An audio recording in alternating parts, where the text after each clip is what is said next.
வணக்கம். Cinema news பகுதியின் வாயிலாக இணைந்து கொண்டிருக்கின்றோம். இணைந்திருக்கும் நான் ரோஹிணி அறந்தவச்செல்வம். சினிமா துறை உலகில் முக்கியமாக பேசப்பட்ட செய்திகளின் தொகுப்புகளில் சிலவற்றை இப்பகுதியினூடாக பார்க்கலாம். இயக்குனர் இமயம் பாரதி ராஜாவிற்கு மணிமண்டபம் அமைக்கப்படும் என்ற அறிவிப்பிற்கு தமிழ்நாடு முதல்வர் சி ஜோசப் விஜய்க்கு தமிழ்நாடு திரைப்பட இயக்குனர் சங்கத்தின் தலைவர் RK செல்வமணி நன்றி தெரிவித்துள்ளார். இது தொடர்பாக வெளியிடப்பட்டுள்ள அறிக்கையில் தெரிவிக்கப்பட்டுள்ளதாவது: தமிழ்நாடு திரைப்பட இயக்குநர்கள் சங்கத்தின் சார்பில் எங்களது பணிவான வணக்கங்களையும் மனமார்ந்த நன்றியையும் தெரிவித்துக் கொள்கிறோம். தமிழ் திரையுலகின் பெருமையை உலக அளவில் உயர்த்திய இயக்குனர் இமயம் பாரதி ராஜாவின் நினைவை போற்றும் வகையில் அவரது உடல் அடக்கம் செய்யப்பட்டுள்ள தேனியில் தமிழக அரசின் சார்பில் ஒரு மணிமண்டபம் அமைக்க வேண்டும் என்று எங்களது கோரிக்கையை தங்களிடம் முன்வைத்திருந்தோம். எங்களது கோரிக்கையை கனிவுடன் ஏற்று இயக்குனர் இமயம் பாரதி ராஜா நினைவாக தேனியில் தமிழக அரசின் சார்பில் மணிமண்டபம் அமைக்கப்படும் என்று தாங்கள் அறிவித்திருப்பது எங்களுக்கு மிகுந்த மகிழ்ச்சியையும் பெருமையையும் அளிக்கின்றது. தமிழ் திரைப்பட கலைக்கும் தமிழ் மண்ணிற்கும் பெருமை சேர்த்த ஒரு மாபெரும் கலைஞரை நினைவை போற்றும் இந்த அறிவிப்பு அவரது குடும்பத்தினருக்கும் திரை உலகத்தினருக்கும் குறிப்பாக தமிழ்நாடு திரைப்பட இயக்குனர் சங்கத்தினருக்கும் மிகுந்த மகிழ்ச்சியை அளித்துள்ளது. எங்களது கோரிக்கையை ஏற்று பாரதி ராஜாவின் கலை பங்களிப்பையும் தமிழ் திரையுலகின் வரலாற்றையும் மதித்து இந்த சிறப்பான அறிவிப்பை வெளியிட்ட தங்களுக்கு தமிழ்நாடு திரைப்பட இயக்குனர் சங்கத்தின் சார்பில் எங்களது இதயபூர்வமான நன்றியையும் பாராட்டுகளையும் தெரிவித்துக் கொள்கிறோம். இந்த மணிமண்டபம் இயக்குனர் இமயம் பாரதி ராஜாவின் நினைவை மட்டுமல்லாமல் தமிழ் சினிமாவின் வரலாற்றையும் அதன் மகத்தான கலைஞர்களின் பங்களிப்பினையும் எதிர்கால தலைமுறைகளுக்கு எடுத்துச் சொல்லும் ஒரு வரலாற்று சின்னமாக திகழும் என்பதில் எங்களுக்கு முழு நம்பிக்கை உள்ளது என தெரிவிக்கப்பட்டுள்ளது. நடிகை நயன்தாரா நடிப்பில் மூக்குத்தி அம்மன் 2 திரைப்படம் உருவாகி வருகிறது. அரண்மனை படத்தின் அடுத்தடுத்த பாகங்களை இயக்கி வெற்றி பெற்ற சுந்தர் சி இப்படத்தை இயக்குவதால் இப்படத்தின் மீதான எதிர்பார்ப்பு அதிகரித்துள்ளது. குழந்தைகள் முதல் பெரியவர்கள் வரை அனைத்து தரப்பு ரசிகர்களையும் கவரும் வகையில் பிரம்மாண்ட காட்சிகள், ஃபேண்டசி கதையம்சம், நகைச்சுவை, உணர்வு பூர்வமான காட்சிகளுடன் உருவாக்கப்படுகிறது. நயன்தாரா மட்டுமன்றி துனியா விஜய், ரெஜினா கன்ஸ்ட்ரா, ஜோகி பாபு, ஊர்வசி, அபிநயா, ராமச்சந்திரா ராஜு, அஜய் கோஷ், சிங்கம் புலி, மைனா நந்தினி ஆகியோர் நடித்து வருகின்றனர். வழக்கமாக பெரிய நடிகர் பட்டாளத்தை வைத்து இயக்கும் சுந்தர் சி இம்முறையும் பெரிய நடிகர் பட்டாளத்தை நடிக்க வைத்துள்ளார். இதில் நயன்தாராவிற்கு நடிகை ரெஜினா வில்லியாக நடிக்க உள்ளதாக கூறப்படுகிறது. ஹிப்ஹாப் ஆதி இசையமைக்க உள்ள இப்படத்தை Vels Films International, GV Entertainment தயாரிப்பில் அவனி சினிமேக்கர்ஸ் மற்றும் ரவுடி பிக்சர்ஸ் இணைந்து இத்திரைப்படத்தை தயாரிக்கின்றன. இண்டி இசை எனப்படும் தனி இசை பாடல்கள் மூலம் இசையமைப்பாளராக அறிமுகமானவர் சாய் அபியங்கர். இவரது முதல் பாடலான கட்சி சேர மிகப்பெரிய ஹிட் அடித்ததை தொடர்ந்து அடுத்த கட்ட பாடல்களும் ரசிகர்களால் பெரிதும் கொண்டாடப்பட்டது. இதனைத் தொடர்ந்து டியூட் படம் மூலம் தமிழ் திரைப்பட இசையமைப்பாளராக அறிமுகமான இவர் அடுத்தடுத்து 10 முக்கியமான படங்களில் ஒப்பந்தம் செய்யப்பட்டார். சில மாதங்களுக்கு முன்பு வெளியான கருப்பு திரைப்படத்தில் இவரின் இசை பெரிதும் பேசப்பட்ட நிலையில் அதே சமயம் வெளியான இவரது பவளமல்லி பாடலும் பெரிய அளவில் ஹிட் ஆனது. அப்பாடலில் அவருக்கு ஜோடியாக கயாடு லோகர் நடித்திருந்தார். இந்த நிலையில் சாய் அபியங்கரின் 6வது தனி இசை பாடலான ரதிமா நேற்று வெளியாகியுள்ளது. வழக்கமாக முன்னணி நடிகைகளை தன் பாடல்களில் நடிக்க வைக்கும் இவர் இம்முறை நடிகர் பாக்யஸ்ரீ போஸை ஆட வைத்துள்ளார். ரதிமா பாடலை பாடலாசிரியர் விவேக் எழுதியுள்ளார். தேஜே பரஜ்வாத் இயக்கியுள்ளார்.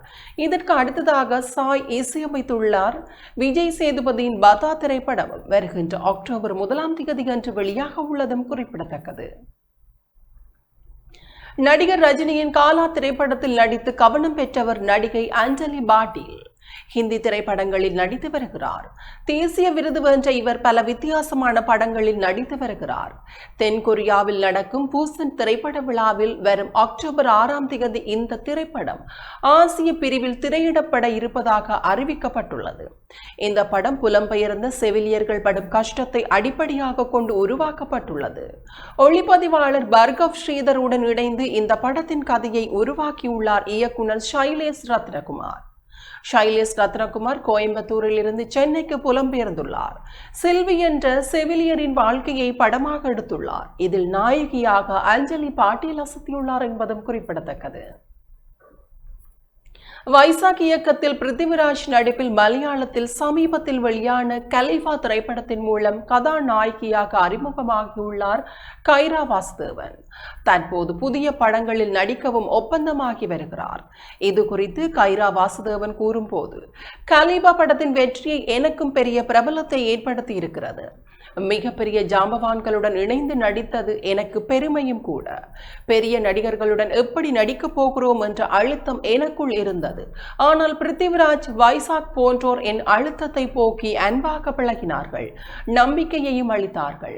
அவர்களுக்கு என்றென்றும் நன்றியுடன் இருப்பேன்.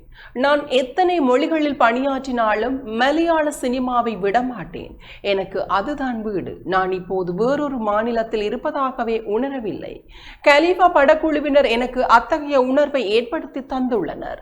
அதேவேளை தென்னிந்திய மொழிகளில் கலக்கவும் எனக்கு ஆசை உள்ளது என்று தெரிவித்துள்ளார். பிரேமலு படத்தின் வெற்றிக்கு பிறகு அதன் இரண்டாம் பாகத்தை இயக்குனர் கிரிஷ் ஏடி இயக்கி வந்தார். ஆனால் கதையில் முழுமையான திருப்தி ஏற்படாததால் அப்படத்தின் பணிகள் நிறுத்தி வைக்கப்பட்டதாக கூறப்படுகிறது.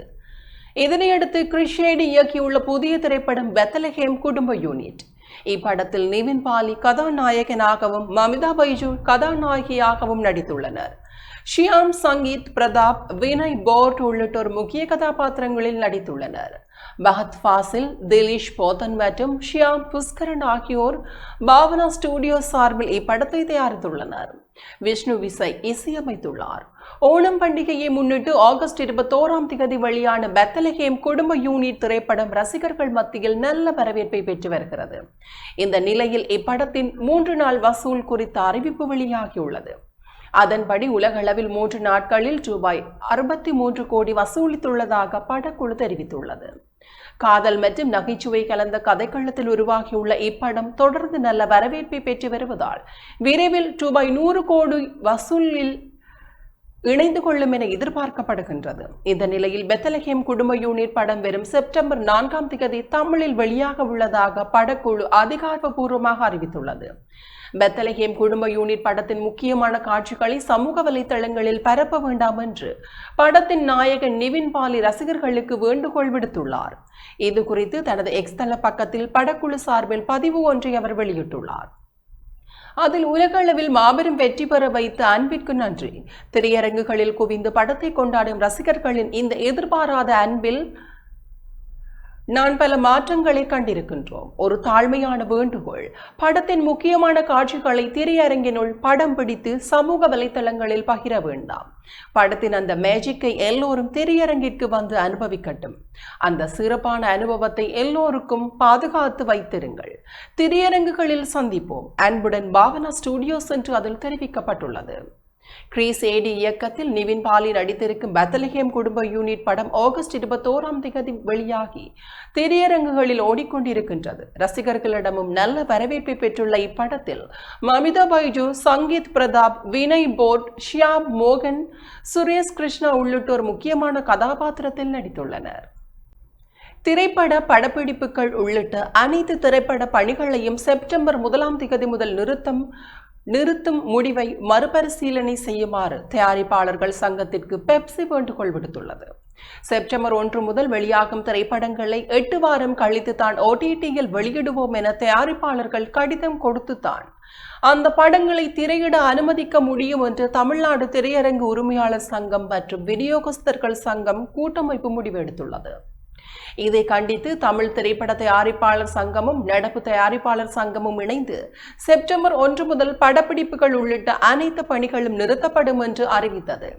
இந்த முடிவை மறுபரிசீலனை செய்ய வேண்டும் என்று தென்னிந்திய திரைப்பட தொழிலாளர்கள் சம்மேளனம் வேண்டுகோள் விடுத்துள்ளது. இது பற்றி பெப்சி தலைவர் RK செல்வமணி செய்தியாளர்களிடம் கூறியதாவது: படப்பிடிப்புகள் நிறுத்தப்படும் போது அதன் நேரடி பாதிப்பு தயாரிப்பாளர்களுக்கு மட்டுமல்ல, தினசரி வேலைவாய்ப்பை நம்பி வாழும் ஆயிரக்கணக்கான திரைப்பட தொழிலாளர்களுக்கும் அவர்களது குடும்பங்களுக்கும் ஏற்படுகிறது. திரைப்பட தொழில் என்பது தயாரிப்பாளர்கள், நடிகர்கள், இயக்குநர்கள் ஆகியோரை மட்டுமே சார்ந்தது அல்ல.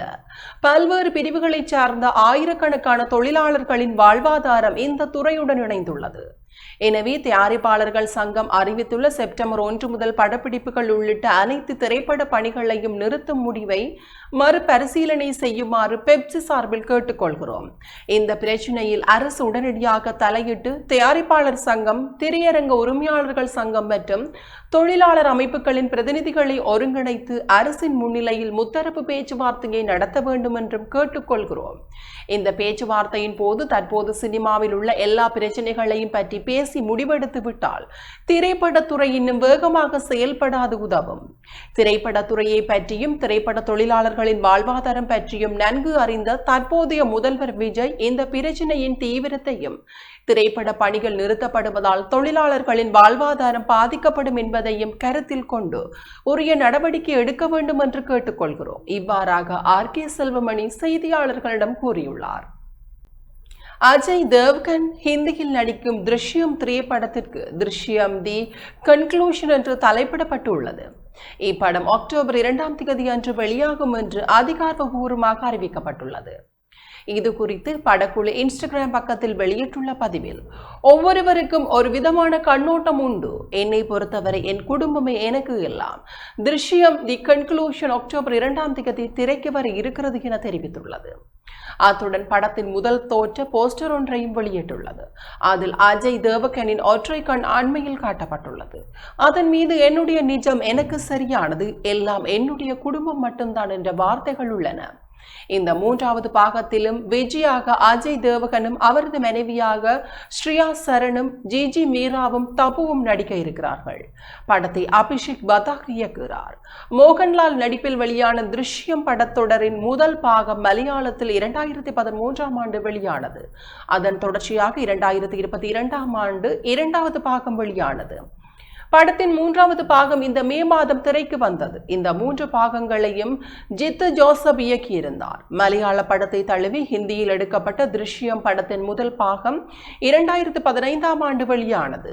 அதனை மறைந்த நிஷிகாந்த் காந்த் இயக்கியிருந்தார். 2வது பாகம் அபிஷேக் பதாக் இயக்கத்தில் 2022 வெளியானது. முதல் 2 பாகங்களும் மலையாள படத்தின் மறு ஆக்கமாக இருந்தன. 3வது பாகத்தின் கதை சற்று மாறுபட்டு இருக்கும் என்று கூறப்படுகிறது.